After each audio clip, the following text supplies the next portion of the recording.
Dunia sedang bergerak menjauh dari satu hal yang selama puluhan tahun dianggap tak tergantikan, dolar Amerika Serikat. Hari ini, kita akan menyaksikan bagaimana tiga kekuatan dari tiga benua, Asia Tenggara, kelompok BRICS, dan negara di jantung Afrika Timur, melangkah ke arah yang sama, dedolarisasi. Dalam KTT ASEAN ke-46 yang digelar di Kuala Lumpur, Malaysia, para pemimpin Asia Tenggara meluncurkan sesuatu yang bersejarah, peta jalan de-dolarisasi kawasan. Tujuan dari langkah ini adalah membangun sistem keuangan regional yang lebih mandiri, stabil, dan tahan terhadap guncangan ekonomi global. ASEAN tidak akan serta-merta menghapus dolar dari sistem keuangan mereka. Namun mulai tahun 2026, transaksi lintas negara anggota akan didorong menggunakan mata uang lokal masing-masing. Bayangkan, transaksi antara Indonesia dan Malaysia akan menggunakan rupiah dan ringgit, tanpa harus melalui dolar sebagai perantara. Indonesia sendiri sudah mencicil langkah ini lewat program Local Currency Transaction atau LCT. Kerjasama telah dilakukan dengan Malaysia, Thailand, Jepang, dan Tiongkok. Bahkan, sistem pembayaran seperti QRIS antar negara mulai diintegrasikan. Sementara itu, negara-negara BRICS dan sejumlah negara Asia mengambil langkah drastis, melepaskan aset keuangan mereka yang berbasis dolar.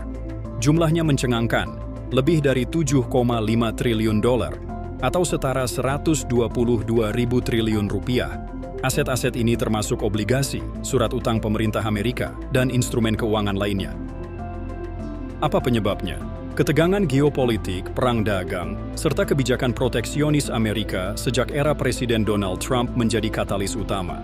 Negara-negara Asia tidak lagi ingin menyimpan cadangan devisa mereka dalam dolar yang dianggap tidak stabil secara politik. Mereka memilih untuk mendiversifikasi simpanan mereka, mengarah ke emas, mata uang regional, dan aset domestik.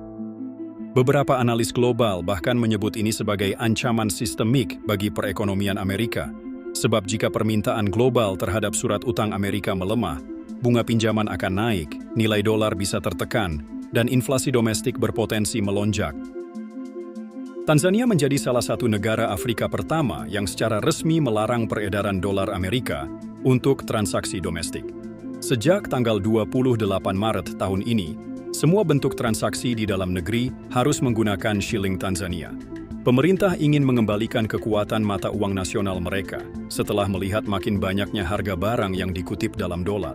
Bank Sentral Tanzania mengeluarkan peringatan keras. Siapapun yang menerima pembayaran dalam mata uang asing di dalam negeri akan dikenakan sanksi hukum. Tentu ada pengecualian seperti untuk kedutaan, organisasi internasional, dan perusahaan multinasional. Tapi secara umum, pesan Tanzania jelas. Kedaulatan ekonomi dimulai dari mata uang sendiri. Apa yang dilakukan ASEAN, BRICS, dan Tanzania menunjukkan satu hal. Dunia sedang bergerak ke arah sistem keuangan global yang lebih multipolar. Dolar masih kuat, tapi kekuatannya kini mulai ditantang oleh realitas baru. Negara-negara ingin lebih mandiri, lebih tahan krisis, dan tak mau lagi terikat pada satu mata uang tunggal. Apakah ini awal dari akhir dominasi dolar, atau hanya sebuah koreksi sementara? Kita akan lihat dalam waktu dekat.